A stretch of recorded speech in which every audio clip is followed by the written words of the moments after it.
اعوذ باللہ من الشیطان الرجیم بسم اللہ الرحمن الرحیم۔ سورۃ البقرہ۔ انما حرم، بے شک اس نے حرام کیا، علیکم المیتۃ، تم پر صرف مردار، والدما اور خون، ولحم الخنزیر اور سور کا گوشت، وما اہل اور جس پر بلند کیا گیا ہو، بھی لغیر اللہ، ذبح کے وقت غیر اللہ کا نام، فمن اضطر، لیکن جو کوئی مجبور ہو، غیر باغ ولا عادٍ، نہ سرکش ہو اور نہ ہی حد سے بڑھنے والا ہو، فلا اثم علیہ، تو بقدر ضرورت کھا لینے میں کوئی گناہ نہیں۔ ان اللہ غفور الرحیم، بے شک اللہ تعالیٰ بہت بخشنے والا اور ہمیشہ رحم کرنے والا ہے۔ ان الذین، بے شک وہ لوگ، یکتمون، جو چھپاتے ہیں، ما انزل اللہ، من الکتاب، اللہ کی نازل کی ہوئی کتاب، ویشترون بہ ثمنا قلیلا، اور خرید لیتے ہیں اس کے بدلے حقیر سا معاوضہ، اولئک، وہی لوگ، ما یاکلون، وہ کھا رہے ہیں، اولئک، وہی لوگ، ما یاکلون، نہیں کھا رہے، فی بطونہم، ان اپنے پیٹوں میں، الا النار، مگر سوائے آگ کے، ولا یکلمہم اللہ، اور نہ اللہ تعالیٰ بات کرے گا ان سے، یوم القیامت، قیامت کے دن، ولا یزکیہم، اور نہ انہیں بخشے گا، ولہم عذاب علیم، اور ان کے لیے دردناک عذاب ہے۔ اولئک الذی، اور بد نصیب ہیں وہ لوگ، نشترا، جنہوں نے خرید لی ہے، والضلالۃ بالہدی، گمراہی ہدایت کے بدلے میں، والعذاب بالمغفرۃ، اور عذاب کو نجات کے بدلے میں، فما اصبرہم علی النار، تعجب ہے کس چیز نے اتنا ان کو صابر بنا دیا آگ کے عذاب پر، ذالک، یہ سزا ہے، بان اللہ، اللہ تعالیٰ نے، نزل الکتاب بالحق، جو حق والی کتاب اتاری ہے اس میں، وَإِنَّ الَّذِينَ اخْتَلَفُوا، اور بے شک وہ لوگ جو اختلاف ڈال رہے ہیں، فی الکتاب، کتاب میں، لفی شقاق بعید، وہ دور دراز کے جھگڑوں میں پھنسے ہوئے ہیں۔ لیس البر، نیکی یہ نہیں ہے، ان تولوا وجوہکم، کہ تم پھیر لو اپنے رخ، قبل المشرقی، مشرق کی طرف، والمغربی، یا مغرب کی طرف، ولیکن البر، بلکہ نیکی تو یہ ہے، من آمن، جو ایمان لائے، باللہ، اللہ پر، والیوم الآخر، اور قیامت کے دن پر، والملائکۃ، فرشتوں پر، والکتاب، اور کتاب پر، والنبیین، اور سب نبیوں پر، وآت المال علی حبہ، اور اپنا مال دے دے اللہ کی محبت میں، ذوی القربی، رشتہ داروں، والیتامی، یتیموں، والمساکین، مسکینوں، وابن السبیل، اور مسافروں، والسائلین، اور مانگنے والوں کو، وفی الرقاب، اور غلام آزاد کرنے میں، واقام الصلاۃ، اور صحیح ادا کرے نمازوں کو، وآت الزکوٰۃ، اور دیا کرے زکوٰۃ، والموفون، اور پورا کرنے والے ہیں، بعہدہم، اپنے وعدوں کو، اذا عہدوا، جب کسی سے وعدہ کرتے ہیں، والصابرین فی البأساء، اور نیک کمال نیک ہیں جو صبر کرتے ہیں مصیبت میں، والضراء، اور سختی میں، وحین الباس، اور جہاد کے وقت، اولئک الذین صدقوا، یہی وہ لوگ ہیں جو راست باز ہیں، سچے ہیں، واولئک ھم المتقون، اور یہی لوگ حقیقی طور پر پرہیزگار ہیں۔ بسم اللہ الرحمن الرحیم۔ تفسیر سورۃ البقرہ کی آیت نمبر 173 سے لے کے 178 تک، 173 سے 178 تک۔ انما حرم علیکم تم پر یہی حرام کیے گئے، کفار نے چونکہ اپنی طرف سے بہت سے جانوروں کو حرام قرار دے رکھا تھا، جن کا بیان سورہ مائدہ کی آیت نمبر 103 میں بھی آئے گا۔ کفار کی اس حرکت پر فرمایا گیا کہ جن جانوروں کو تم نے حرام سمجھ رکھا ہے، جیسے کہ وہ حرام نہیں، حرام صرف وہ ہیں جو اللہ تعالیٰ نے فرما دیے ہیں۔ اللہ تعالیٰ کے حرام کردہ چیزوں کی تفصیل یہ ہے: مردار کا گوشت، خون، خنزیر کا گوشت، غیر اللہ کے نام پر ذبح کیا جانے والا جانور، مردار جو حلال جانور بغیر ذبح کیے مر جائے، اس کو شرعی طریقے سے کے خلاف مارا گیا ہو، مثلا مسلمان اور کتابی کے علاوہ کسی نے ذبح کیا ہو، یا جان بوجھ کر تکبیر پڑے بغیر ذبح کر دیا ہو، یا گلا گھونٹ کر یا لاٹھی پتھر ڈیلے گلیل کی گولی سے مار کر ہلاک کر دیا گیا ہو، یا بلندی سے گر کر مر گیا ہو، یا کسی جانور نے اسے سینگ مار کر مار دیا ہو، یا کسی درندے نے ہلاک کیا ہو، اسے مردار کہتے ہیں۔ اس کا کھانا حرام ہے، البتہ مردار کا دباغت کیا ہوا چمڑا کام میں لانا اور اس کے بال، سینگ، ہڈی، پٹھے سے فائدہ اٹھانا جائز ہے۔ زندہ جانور کو وہ عضو جو کاٹ لیا گیا ہو وہ بھی مردار ہے۔ خون خون ہر جانور کا حرام ہے، جبکہ بہنے والا خون سورہ انعام کی آیت نمبر 145 میں فرمایا او دمن مسفوحن، یا بہنے والا خون۔ ذبح کے بعد جو خون گوشت اور رگوں میں باقی رہ جاتا ہے وہ ناپاک نہیں۔ خنزیر یعنی سور نجس العین ہے،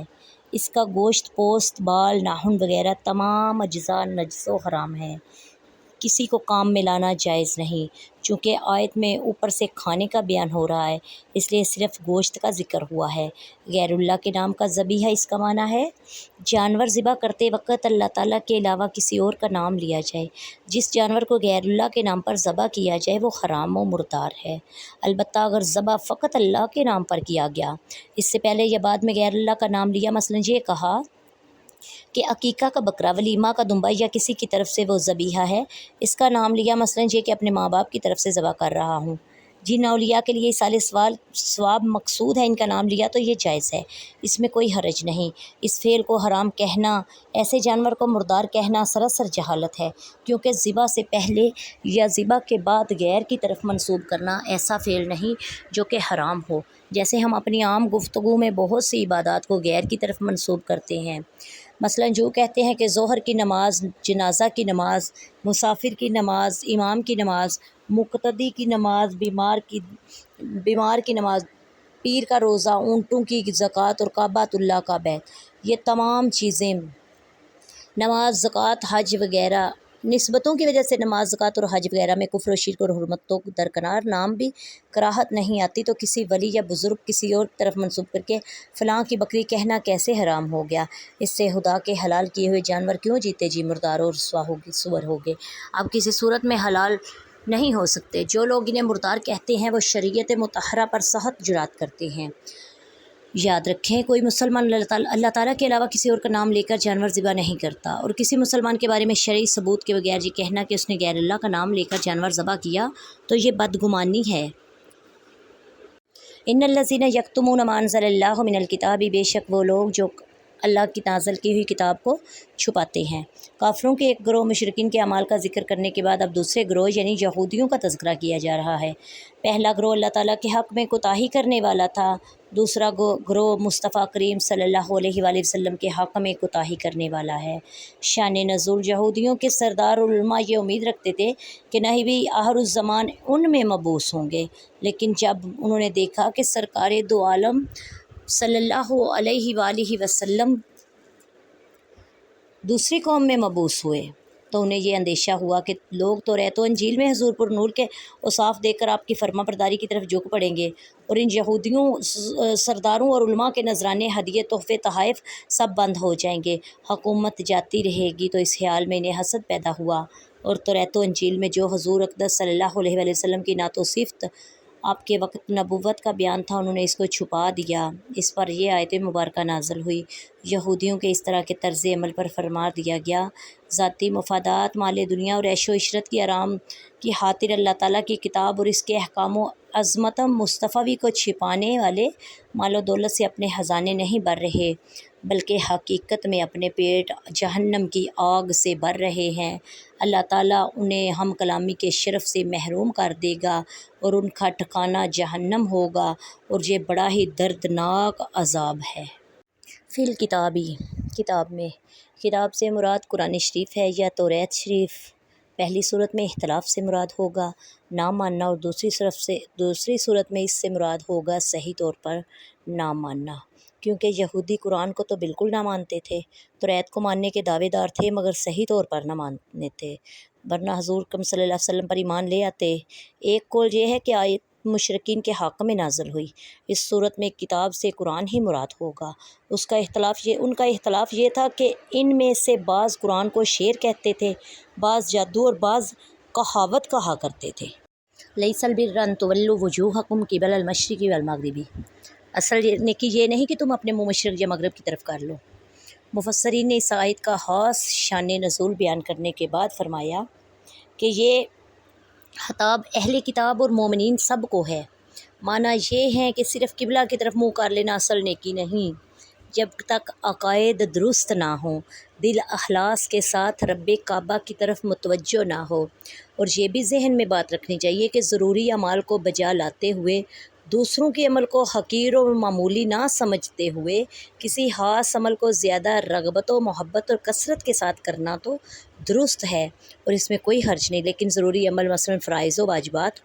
ترک کرنے کی صورت میں یا اپنے عمل اور طریقے کے علاوہ دوسروں کے عمل اور طریقے کو حقارت کی نگاہ سے دیکھتے ہوئے کسی ایک عمل کو اچھا سمجھنا